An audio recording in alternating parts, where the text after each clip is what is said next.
Hello students, welcome to core classes. Students, आज की class में हम पढ़ने जा रहे हैं CHE09 यूनिट 3। इसका स्टार्ट किया हुआ था लिपिड्स। आज इसका टॉपिक जो हम स्टार्ट करने जा रहे हैं वो है फॉस्फोलिपिड्स। तो एक्चुअल में फॉस्फोलिपिड्स में ऐसी कौन सी यूनिट्स होती हैं? एक तो फॉस्फेट ग्रुप होता है, ग्लिसरोल होता है, फैटी एसिड होते हैं, नाइट्रोजीनियस बेसिस होते हैं। इन सभी को मिला के जो बॉन्डिंग होती है, उस बॉन्डिंग के दौरान जो प्रोडक्ट हमें मिलता है, जो कंपाउंड बनता है, उसे बोलते हैं फॉस्फोलिपिड्स। तो लिपिड्स के साथ अगर फॉस्फेट ग्रुप लग गया तो उसे बोलेंगे फॉस्फोलिपिड्स। तो फॉस्फोलिपिड्स को एम्फीफेटिक भी बोलते हैं। ऐसा क्यों? क्योंकि इसमें दोनों ग्रुप्स, पोलर ग्रुप और नॉन पोलर, दोनों ही ग्रुप्स होते हैं। तो पोलर ग्रुप कौन सा होता है? फॉस्फेट, जिसे हम हेड बोलते हैं, वो हेड पार्ट हो जाता है।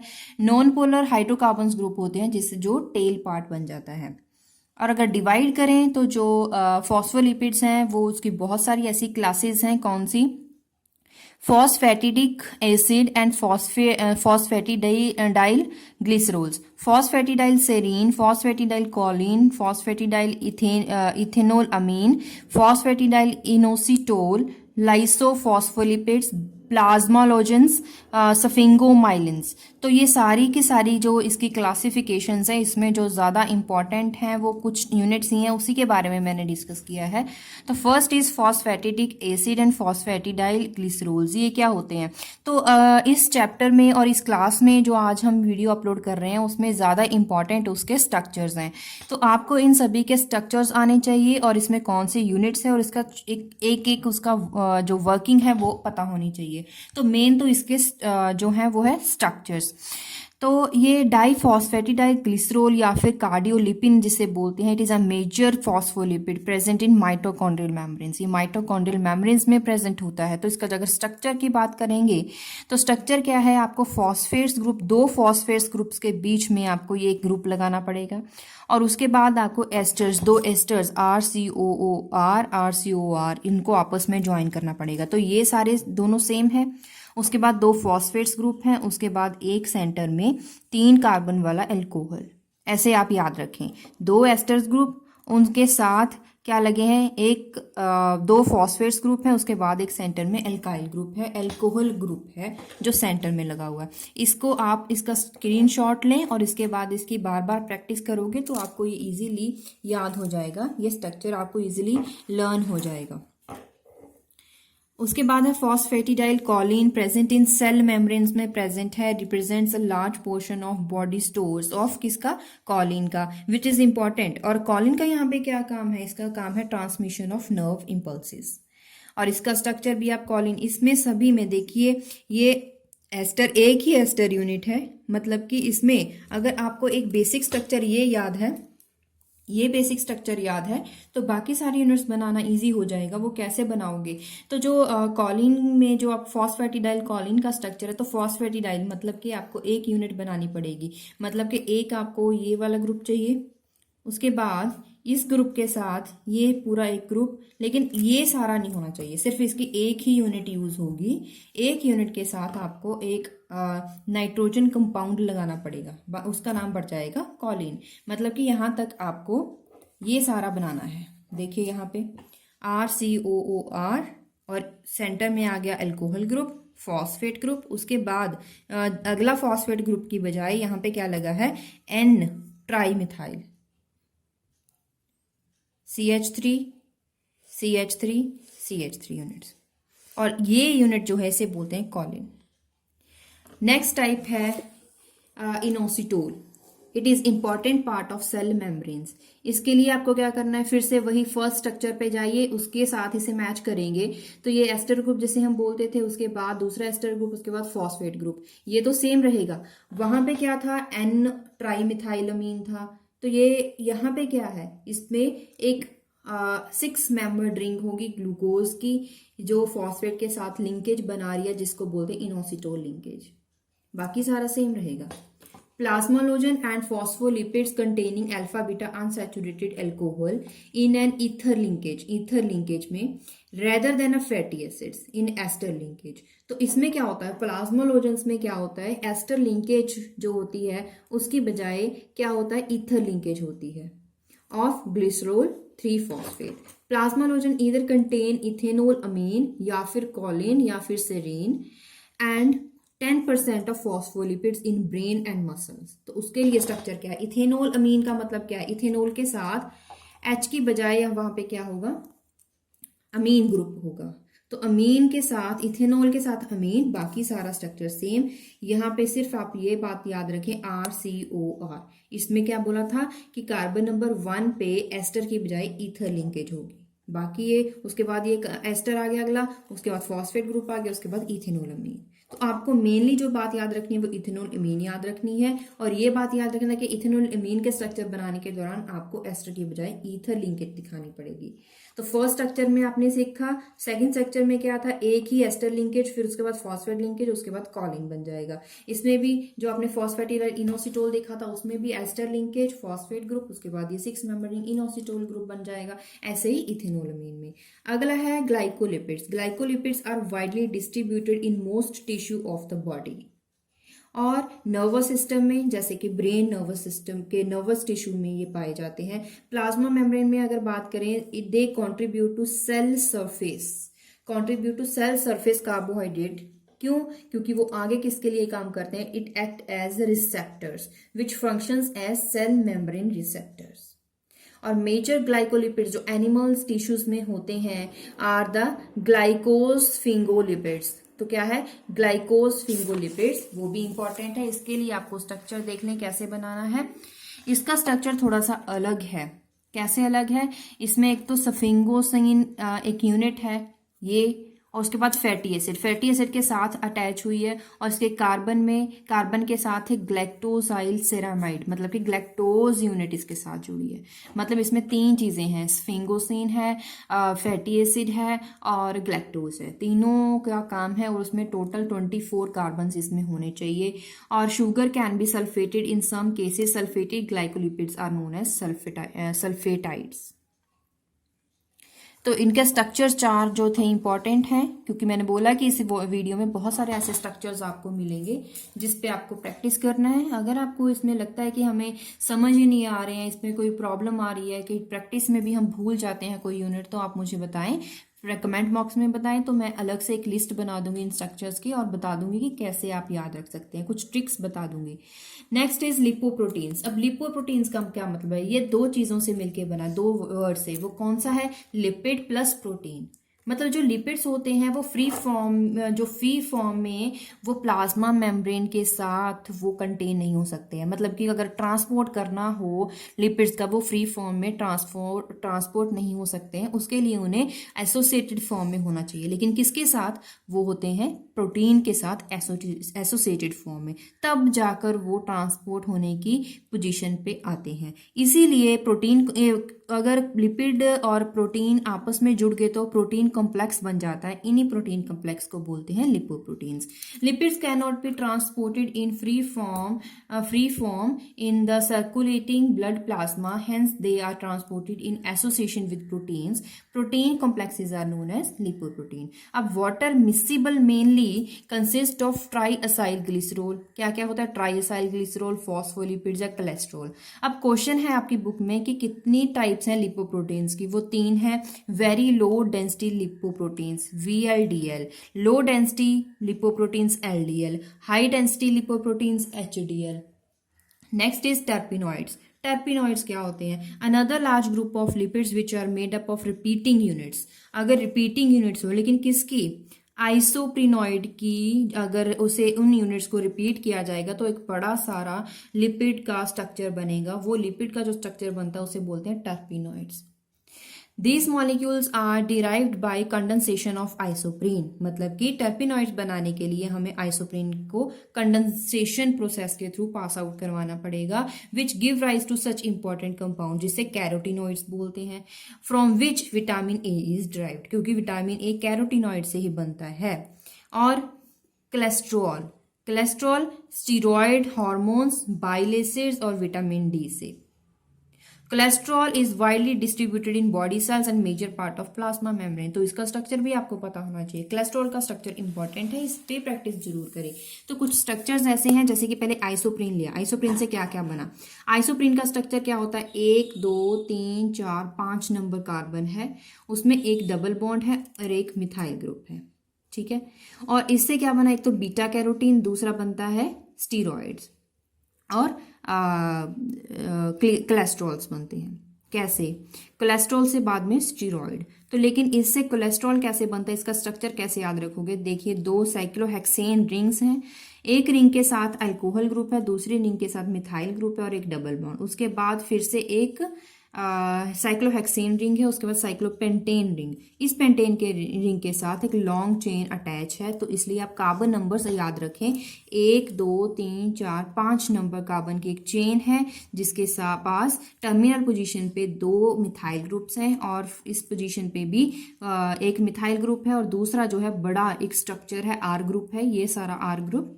और एक रिंग के साथ मिथाइल ग्रुप, दूसरे रिंग के साथ मिथाइल ग्रुप और डबल बॉन्ड, और यहाँ पे क्या होगा? हाइड्रोक्सिल ग्रुप होगा। और बीटा कैरोटीन का स्ट्रक्चर भी बहुत इंपॉर्टेंट है। ऐसे ही साइक्लोहेक्सीन रिंग बनाना होगा और जिसके साथ 1 2 3 4 5 6 7 8 9 10 11 12 13 14 15 16 17 18 ऐसी लॉन्ग चेन बनानी होगी जिसमें डबल बॉन्ड होंगे। तो डबल बॉन्ड इसमें होने चाहिए और अल्टरनेटिव पोजीशन पे डबल बॉन्ड होने चाहिए। और मिथाइल ग्रुप्स आप देखें कितनी पोजीशन पे मिथाइल ग्रुप लगेंगे। और ये जो फर्स्ट और सेकंड, ये दोनों यूनिट सेम है। अगर आप ये देखें ध्यान से, दोनों यूनिट सेम है जो टर्मिनल पोजीशन पे लगी होंगी। उसके बाद आपको ऐसे 15 कार्बन चेन बनानी पड़ेगी जिसमें डबल बॉन्ड्स लगाने हैं। उसके बाद 1 2 3 4 मिथाइल ग्रुप्स लगाने हैं, एक एक छोड़ के। ये लगा दिया, इस कार्बन के बाद एक छोड़ा तो दूसरे पे मिथाइल ग्रुप, फिर से एक ग्रुप छोड़ा, दूसरा मिथाइल ग्रुप। उसके बाद यहाँ पे भी ऐसे ही यहाँ से स्टार्ट करें, एक ग्रुप छोड़ा मिथाइल ग्रुप, एक ग्रुप छोड़ा मिथाइल ग्रुप। ऐसे आप याद रख सकते हैं वेरी इजीली। यहाँ से रेटिनोल बना, रेटिनोल इसकी छोटी यूनिट होती है, इसका आधा कर दीजिए, वो बन जाएगा रेटिनोल। तो देखने में स्ट्रक्चर कॉम्प्लेक्स हैं, आपको लगेगा कि ये तो हमें याद ही नहीं होंगे, लेकिन अगर आप ऐसे याद रखें कि बीटा कैरोटीन का स्ट्रक्चर बनाया, उसका आधा स्ट्रक्चर बना देंगे तो वो रेटिनोल बन जाएगा। ऐसे आप 2 या 3 बार आप उसे बना के देखें तो उसके बाद आपको अपने आप ये इसके ऊपर प्रैक्टिस हो जाएगी। उसके बाद आपकी बुक में एक क्वेश्चन है, वो इकोसिनोइड्स क्या होते हैं, what are their physiological activities. तो इकोसिनोइड्स जो टॉपिक है वो प्रोस्टाग्लैंडिन्स में है, इसीलिए मैंने स्टार्ट करा है फ्रॉम प्रोस्टाग्लैंडिन्स। प्रोस्टाग्लैंडिन्स, प्यूफा आपने सुना होगा, प्यूफा मीन्स की PUFA, poly unsaturated fatty acids. आपको पता है कि हम दोनों के लिए, एनिमल्स के लिए भी, ह्यूमन के लिए भी ये बहुत ही इंपॉर्टेंट है। क्यों? Because they are precursor to a class of compounds which are known as eicosanoids. इसीलिए इकोसिनोइड्स ऐसी प्रिकर्सर यूनिट्स होती हैं जो कि डिराइव होती हैं, जो कि होते हैं एक्चुअल में पॉली अनसैचुरेटेड फैटी एसिड्स, और एनिमल और ह्यूमन के लिए, दोनों के लिए ही इंपॉर्टेंट है। These consist of prostaglandins, thromboxane और लिकोट्राइन्स। तो ये तीनों क्या है, इसके स्ट्रक्चर भी बना दिए हैं। तो इनके स्ट्रक्चर का स्क्रीनशॉट लें और प्रैक्टिस करें जरूर। और अगर इसमें भी कोई प्रॉब्लम है तो बताएं, तो हम दोबारा जब नेक्स्ट वीडियो डालेंगे या फिर कोई एक्स्ट्रा वीडियो, सेपरेट वीडियो बना के भी आपको इन सारे स्ट्रक्चरों की लिस्ट आपको बना के दे देंगे। चलते हैं नेक्स्ट टॉपिक पे। इसी के कुछ पॉइंट्स हैं जो हमने स्ट्रक्चर बनाया, तीनों के बारे में कुछ पढ़ लें। क्या है ये सारे? Prostaglandins have a cyclopentane ring थी और it is called prostaglandins named. क्यों ऐसा बोला जाता है? क्योंकि जब ये फर्स्ट टाइम आइसोलेट हुए थे, वो कहाँ से हुए थे? जो प्रोस्टेट ग्लैंड होते हैं उनकी सिक्रीशन से आइसोलेट करे गए थे। Name so because they were first isolated from secretions of the prostate gland. They exist in all tissues and act as a local hormones. Prostaglandins are their effect on blood pressure पे, blood clotting पे, gastric secretion पे, contraction of uterine muscles में, reproduction में ये helpful होते हैं। बहुत अच्छा इफेक्ट है इनका। थ्रोम्बोक्सेन क्या होते हैं? दे फर्स्ट डिस्कवर्ड इन प्लेटलेट्स। और इनमें प्रोस्टाग्लैंडिन में साइक्लोपेंटेन रिंग थी, 5 मेंबर रिंग थी, लेकिन इस केस में 6 मेंबर ईथर रिंग होती है। ईथर रिंग होती है, आपको पता है कि ईथर की जब रिंग बनती है कॉमनली तो उसे बोलते हैं ऑक्सेन, इसीलिए यहाँ पे बना thromboxane, ऑक्सेन। ring derived from prostaglandins, they have arterial walls of blood vessels। और ल्यूकोट्राइन्स क्या है? Third group of eicosanoids first found in leukocytes और characterized by presence of 3 conjugated double bond. इसमें 3, अगर आपने स्ट्रक्चर देखा होगा कि इसमें 3 कॉन्जुगेटेड डबल बॉन्ड है, ये रहे 3 conjugated double bonds. Cause vascular permeability, they attract and activated leukocytes।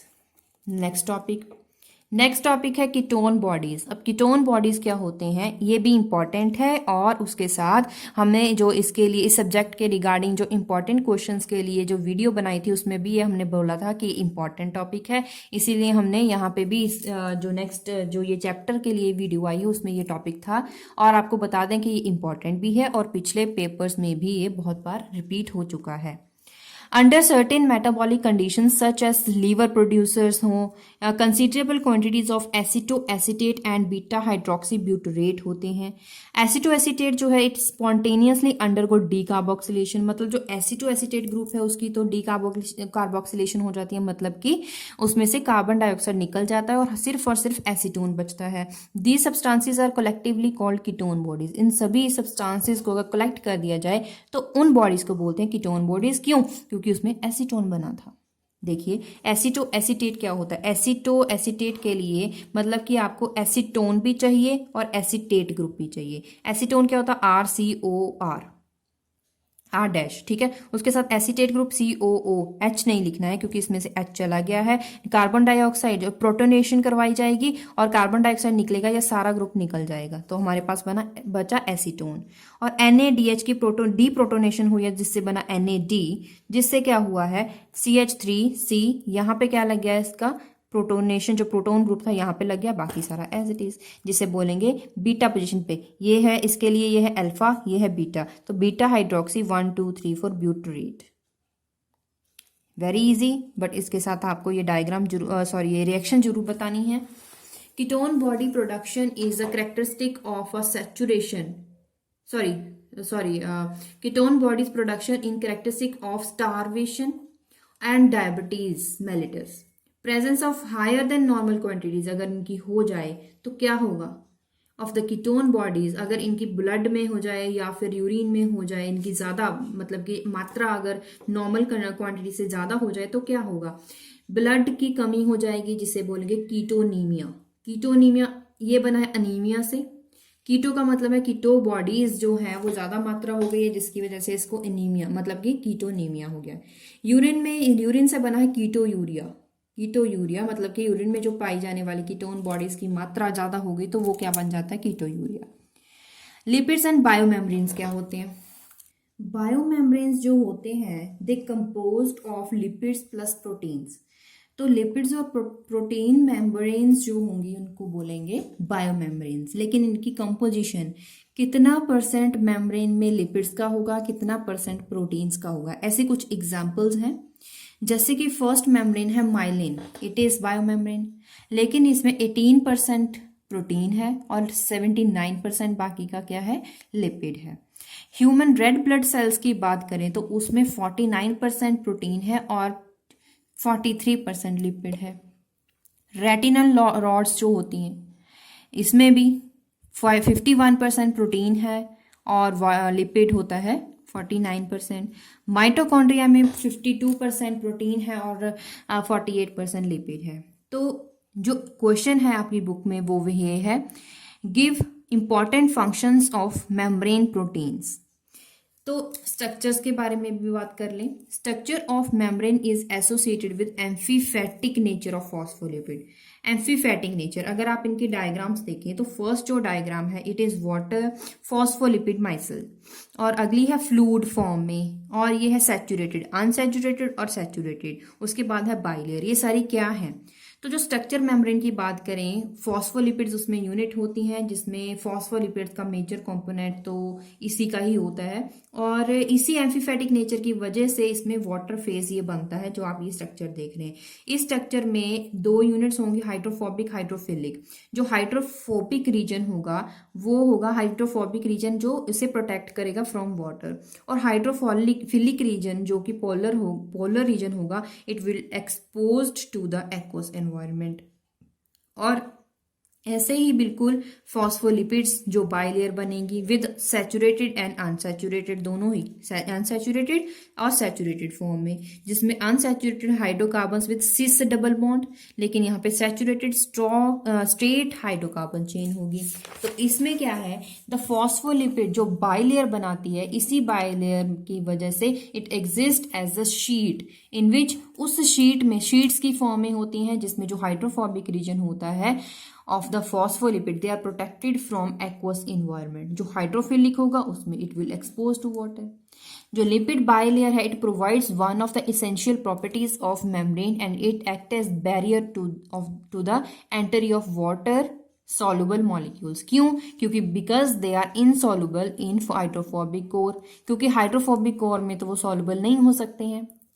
तो ये रहे biomembranes. Next topic is fluid mosaic model. Fluid mosaic model क्या है? According to this model, the membranes are two dimensional solutions.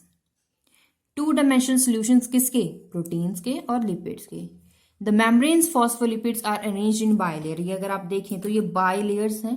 Bilayer में आपको ये बड़ी बड़ी यूनिट जो दिख रही है, बड़े बड़े स्ट्रक्चर, ये सारे प्रोटीन हैं। इनको जो इंटेग्रल पार्ट्स में है इसीलिए इनको बोलते हैं integral proteins. These proteins are present at the periphery of this model. तो पेरिफ्री में है, बाउंड्री पे है, इसलिए इसे बोलते हैं पेरिफेरल प्रोटीन। और ये छोटी छोटी यूनिट्स जो आप ये सारे देख रहे हैं, ये सारे क्या हैं? लिपिड्स हैं। और उसके साथ ये जो लिपिड्स और प्रोटीन है, इनमें ऐसी बहुत सारी ऐसी कॉम्प्लेक्स और लॉन्ग चेन्स होंगी। किसकी? कार्बोहाइड्रेट की। तो ये आप जो ये देख रहे हैं, ये सारी क्या हैं? कार्बोहाइड्रेट चेन्स हैं ये सारी। इसमें जो आप ये देख रहे हैं hydrocarbon chain, sorry carbohydrate chain, ये सारी। तो इसीलिए यहाँ पे क्या क्या है, ये जो मेम्ब्रेन है it is a quasi model structure, और इसके सारे के सारे जो डिफरेंट कंपोनेंट्स हैं, ये प्रोटीन हो गया, कार्बोहाइड्रेट चेन हो गया, ये सारे लिपिड्स जो है छोटे छोटे आपको दिखाई दे रहे हैं, ये सारे लिपिड्स हैं जो नॉन कोवलेंट इंटरेक्शंस इनमें होती हैं। और लिपिड और प्रोटीन्स मॉलिक्यूल जो हैं वो लेटरल मूवमेंट में होते हैं और बाइलेयर बनाते हैं। अगर इनकी फ्लूइडिटी की बात करें, फ्लूइडिटी किसके द्वारा होती है? कोलेस्ट्रॉल के द्वारा। या फिर उसके साथ कौन सा यूनिट फॉस्फोलिपिड में क्या होता है? अनसैचुरेटेड फैटी एसिड होता है। वही unsaturated fatty acid it disrupt the high ordered packing, जिसकी वजह से इसकी फ्लूइडिटी इंक्रीज हो जाती है। यही क्वेश्चन था, how it explain membrane permeability, वही इसका रीजन हो गया। तो ये स्ट्रक्चर आप बनाएं, बहुत इजी है। 2 लेयर्स बनानी है, ये बड़ी बड़ी यूनिट्स बता देनी है आपको प्रोटीन्स की। जो पेरीफ्री पे हैं ये सारी ये होंगी पेरिफेरल, और जो सेंटर में यूनिट्स हैं बड़ी बड़ी, ये क्या होंगी? इंटेग्रल प्रोटीन्स होंगी। और इसमें कार्बोहाइड्रेट, ये छोटे छोटे जो होंगे वो होंगे लिपिड्स। तो कुछ पॉइंट्स हैं। The membrane is a quasi fluid structure and different components are held by non covalent interactions. Lipid and protein molecules are free to perform lateral movements within the overall bilayer. The fluidity of the membrane is regulated by cholesterol content, unsaturated fatty acid content of phospholipids. Unsaturated fatty acids disrupt the highly ordered packing of fatty acid chain. This is the reason for increasing fluidity due to unsaturated fatty acids. कुछ एक last topic है, वो है functions of बायोमेम्ब्रेन्स। बायोमेम्ब्रेन्स का क्या काम है? The cell membranes form a selective barrier. जो सेल मेम्ब्रेन्स होती हैं वो सेलेक्टिव बैरियर बनाती हैं, लेकिन किस किस के बीच में? सेल और उसके द्वारा जो इन्वायरमेंट क्रिएट किया है मतलब ये it act as a barrier between the cell and their environment, and उसके साथ साथ दूसरा काम क्या है, ये रेगुलेट करता है, किस चीज को कंटिन्यू करता है, entry and exit of the substance, कि जो सब्सटेंस फूड पार्टिकल्स एंटर होते हैं या फिर अनवांटेड पार्टिकल जो बाहर निकलते हैं, उन सभी के लिए यही बायोमेम्ब्रेन्स हेल्पफुल हैं। और दूसरा पॉइंट है responsible for the maintenance of the internal environment. Internal environment में अगर मेंटेनेंस हो, क्योंकि कुछ रप्चर सेल्स होते हैं, टिश्यूज होते हैं, उनकी रिपेयर के लिए ड्यू टू द प्रेजेंस, क्यों ऐसा होता है इसी के में, क्योंकि इसमें क्या होते हैं, due to the presence of specific transport protein and transport channel, जिसकी वजह से that act as selective gates for entry and exit of molecules, while some substances move by passive diffusion. कुछ सब्सटेंसेस की वजह से, इन्हीं बायोमेम्ब्रेन्स की वजह से एंट्री और एग्जिट होती है, लेकिन कुछ ऐसे होते हैं जो डिफ्यूजन प्रोसेस के थ्रू पास आउट हो जाते हैं। And also responsible for cell cell communication and recognition, the cell surface protein function as a receptor. Last point, जो मेम्ब्रेन्स होते हैं they carried out specialized function, कैसे, such as membranes of the mitochondria या फिर membranes of the chloroplast, जिसकी वजह से ये सारे क्या होते हैं, एनर्जी ट्रांसड्यूसर, किसमें, फॉर एग्जांपल रेटिनल रॉड। तो ये सारे हो गए बायोमेम्ब्रेन्स के फंक्शंस। इसी के साथ जो यूनिट है, यूनिट 3 लिपिड्स, ये हमने खत्म कर दी है। CHE09 के 3 यूनिट्स खत्म हो चुके हैं। जल्द ही हम नेक्स्ट वीडियो लेकर आएंगे जिसमें हम यूनिट नंबर 4 भी अपलोड करेंगे। अगर आपके लिए वीडियो हेल्पफुल है तो इस चैनल को सब्सक्राइब करें, वीडियो को लाइक जरूर कर दिया कीजिए और अपने क्लासमेट्स के साथ भी इन वीडियो को शेयर करें ताकि वो भी एग्जाम के लिए प्रेपरेशन कर सके। और ये सारे जो टॉपिक्स हैं इसमें ज़्यादा जो इम्पोर्टेंट है वो इसके स्ट्रक्चर्स हैं, और सारे के सारे टॉपिक्स भी इम्पोर्टेंट हैं क्योंकि पिछले पेपर्स में जो हमने आपको वीडियो भी अपलोड करके दी थी उनमें, और जो आप अगर पिछले पेपर्स भी देखेंगे तो उनमें भी आपको पता चलेगा कि ये सारे टॉपिक्स बार बार रिपीट होते रहे हैं। किसी पेपर में कीटोन बॉडीज आई, कीटो बॉडीज आई हैं, किसी पेपर में बायोमेम्ब्रेन्स आए हैं, किसी पेपर में फ्लूइड मोज़ेक मॉडल आया है। तो उसके साथ साथ कोलेस्ट्रॉल के बारे में शॉर्ट नोट सीधा सीधा आ गया है कि शॉर्ट नोट ऑन कोलेस्ट्रॉल, और उसके साथ उसका स्ट्रक्चर भी स्पेशली पूछा जाता है। इसीलिए मैंने बोला है कि अगर आपको स्ट्रक्चर में कोई प्रॉब्लम आती है तो मुझे कमेंट बॉक्स में बताएं, तो मैं इनको स्ट्रक्चर को भी बना के आपको वीडियो बनाऊंगी और जिसके लिए आपको थोड़ी सी हेल्प भी मिल जाएगी कि कैसे आप याद रख सकते हैं कि ये स्ट्रक्चर कैसे बनेगा। तो इन सभी में से आपको जो स्ट्रक्चर है वो बीटा कैरोटीन और कोलेस्ट्रॉल, इसका तो आपको बिल्कुल भी नहीं छोड़ना है। प्रोस्टाग्लैंडिन्स में प्रोस्टाग्लैंडिन्स डायरेक्ट नहीं आता है, लेकिन इकोसिनोइड्स जो टॉपिक है वो आ जाता है। तो इसका मतलब तो यही हुआ कि प्रोस्टाग्लैंडिन के बारे में ही बताना है इसमें। तो कीटोन बॉडीज जो आपको बताना है वो क्या होते हैं, उनका क्या काम है, कैसे वो रिएक्ट करते हैं, केमिकल रिएक्शन क्या है, वो सारी आपको लिखनी है। लिपिड एंड बायोमेम्ब्रेन्स में भी आपको ये सारे स्ट्रक्चर्स बना के दिखाने हैं।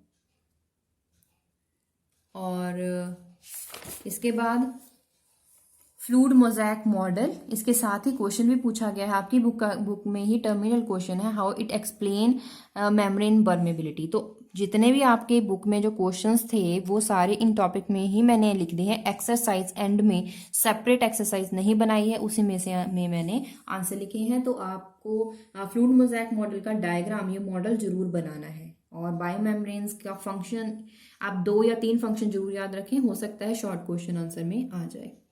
तो अगर आपके लिए वीडियो हेल्पफुल है तो प्लीज़ इस चैनल को सब्सक्राइब जरूर करें और देखते रहिए हमारा channel call classes. Thank you.